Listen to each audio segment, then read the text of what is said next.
بسم الله الرحمن الرحيم.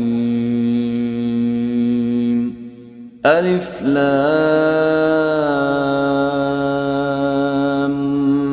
ميم را. تلك آيات الكتاب والذي أنزل إليك من ربك الحق ولكن أكثر الناس لا يؤمنون. الله الذي رفع السماوات بغير عمد ترونها ثم استوى على العرش وسخر الشمس والقمر كل يجري لأجل مسمى يدبر الأمر يفصل الآيات لعلكم بلقاء ربكم توقنون. وهو الذي مد الأرض وجعل فيها رواسي وأنهارا ومن كل الثمرات جعل فيها زوجين اثنين يغشي الليل النهار إن في ذلك لآيات لقوم يتفكرون. وفي الأرض قطع متجاورات وجنات من أعناب وزرع ونخيل صنوان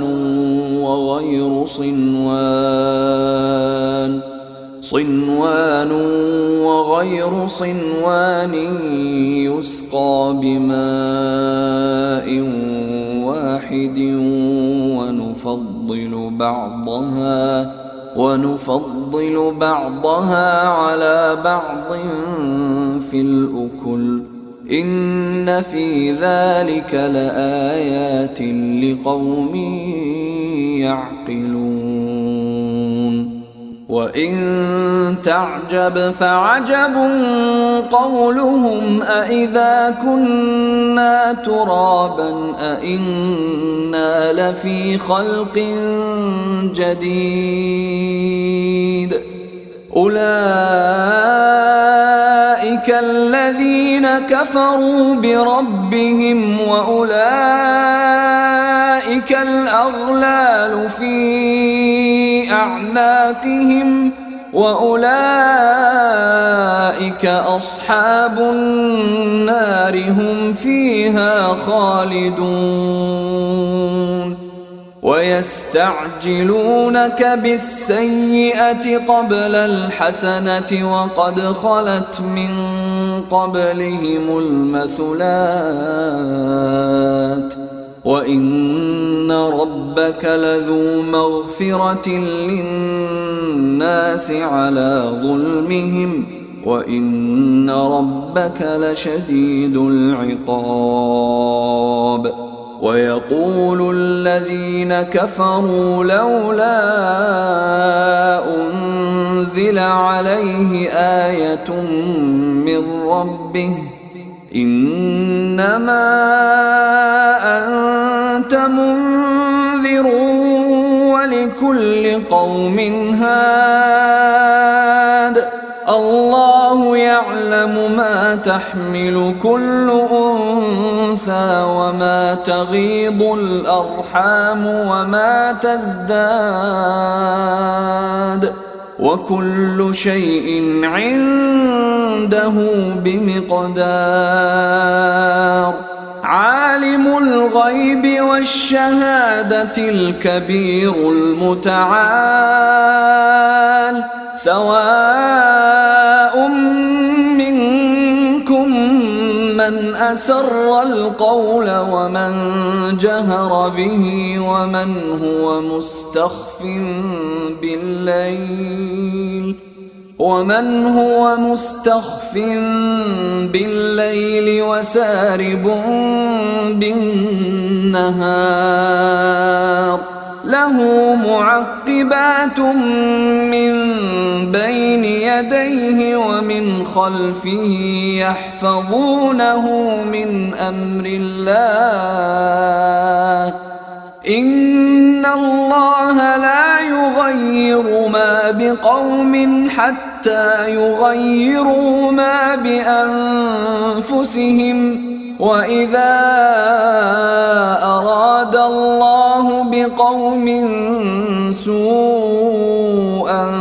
فلا مرد له وما لهم من دونه من وال هو الذي يريكم البرق خوفا وطمعا وينشئ السحاب الثقال ويسبح الرعد بحمده والملائكة من خيفته ويرسل الصواعق فيصيب بها من يشاء وهم يجادلون في الله وهو شديد المحال له دعوة الحق والذين يدعون من دونه لا يستجيبون لهم بشيء إلا كباسط كفيه إلى الماء ليبلغ فاه وما هو ببالغه وما دعاء الكافرين إلا في ضلال ولله يسجد من في السماوات والأرض طوعا وكرها وظلالهم بالغدو والآصال قل من رب السماوات والأرض قل الله قل أفاتخذتم من دونه أولياء لا يملكون لأنفسهم نفعا ولا ضرا قل هل يستوي الأعمى والبصير أم هل تستوي الظلمات والنور أم جعلوا لله شركاء خلقوا كخلقه فتشابه الخلق عليهم قل الله خالق كل شيء وهو الواحد القهار أنزل من السماء ماء فسالت أودية بقدرها فاحتمل السيل زبدا رابيا ومما يوقدون عليه في النار ابتغاء حلية أو متاع زبد مثله كذلك يضرب الله الحق والباطل فأما الزبد فيذهب جفاء وأما ما ينفع الناس فيمكث في الأرض كذلك يضرب الله الأمثال للذين استجابوا لربهم الحسنى والذين لم يستجيبوا له لو أن لهم ما في الأرض جميعا ومثله معه لافتدوا به أولئك لهم سوء الحساب ومأواهم جهنم وبئس المهاد أفمن يعلم أنما أنزل إليك من ربك الحق كمن هو أعمى إنما يتذكر أولو الألباب الذين يوفون بعهد الله ولا ينقضون الميثاق والذين يصلون ما أمر الله به أن يوصل ويخشون ربهم ويخافون سوء الحساب والذين صبروا ابتغاء وجه ربهم وأقاموا الصلاة وأنفقوا مما رزقناهم سرا وعلانية ويدرؤون بالحسنة السيئة أولئك لهم عقبى الدار جنات عدن يدخلونها ومن صلح من آبائهم وأزواجهم وذرياتهم والملائكة يدخلون عليهم من كل باب سلام عليكم بما صبرتم فنعم عقبى الدار والذين ينقضون عهد الله من بعد ميثاقه ويقطعون ما أمر الله به أن يوصل ويفسدون في الأرض أولئك لهم اللعنة ولهم سوء الدار الله يبسط الرزق لمن يشاء ويقدر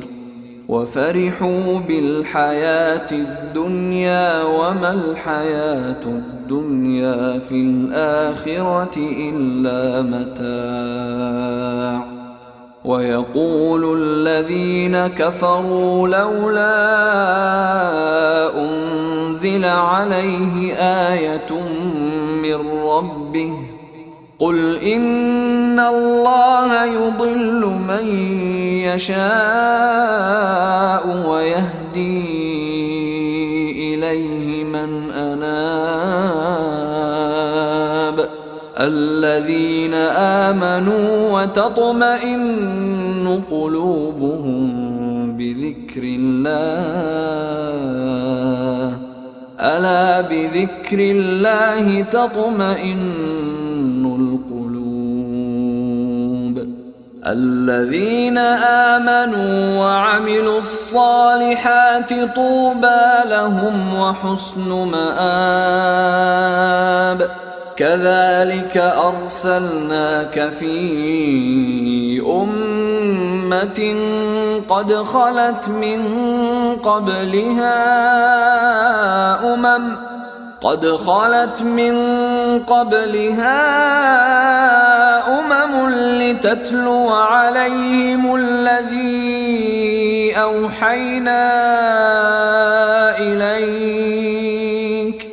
لتتلو عليهم الذي أوحينا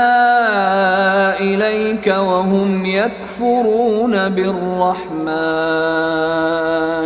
قل هو ربي لا إله إلا هو عليه توكلت وإليه متاب ولو أن قرآنا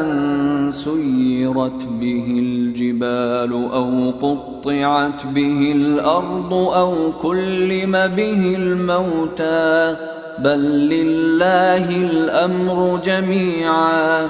أفلم ييأس الذين آمنوا أن لو يشاء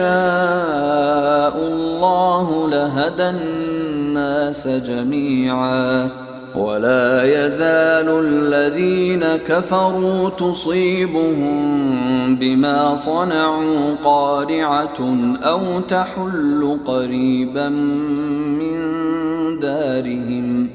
أو تحل قريبا من دارهم حتى يأتي وعد الله إن الله لا يخلف الميعاد ولقد استهزئ برسل من قبلك فأمليت للذين كفروا ثم أخذتهم فكيف كان عقاب أفمن هو قائم على كل نفس بما كسبت وجعلوا لله شركاء قل سموهم أم تنبئونه بما لا يعلم في الأرض أم بظاهر من القول بل زين للذين كفروا مكرهم وصدوا عن السبيل ومن يضلل الله فما له من هاد لهم عذاب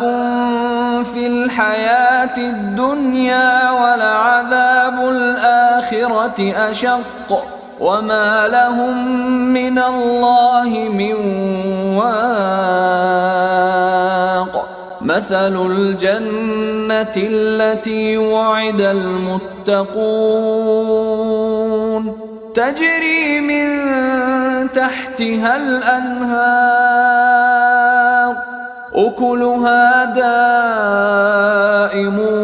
وظلها تلك عقبى الذين اتقوا وعقبى الكافرين النار والذين آتيناهم الكتاب يفرحون بما أنزل إليك ومن الأحزاب من ينكر بعضه قل إنما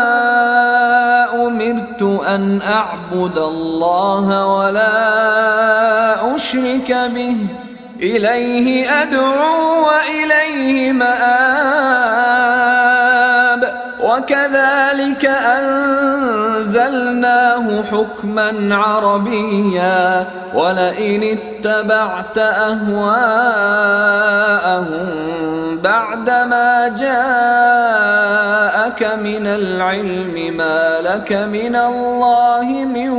ولي ولا واق ولقد أرسلنا رسلا من قبلك وجعلنا لهم أزواجا وذرية وما كان لرسول أن يأتي بآية إلا بإذن الله لكل أجل كتاب يمحو الله ما يشاء ويثبت وعنده أم الكتاب وإما نرينك بعض الذي نعدهم أو نتوفينك فإنما عليك البلاغ وعلينا الحساب أولم يروا أنا نأتي الأرض ننقصها من أطرافها والله يحكم لا معقب لحكمه وهو سريع الحساب وقد مكر الذين من قبلهم فلله المكر جميعا يعلم ما تكسب كل نفس وسيعلم الكفار لمن عقبى الدار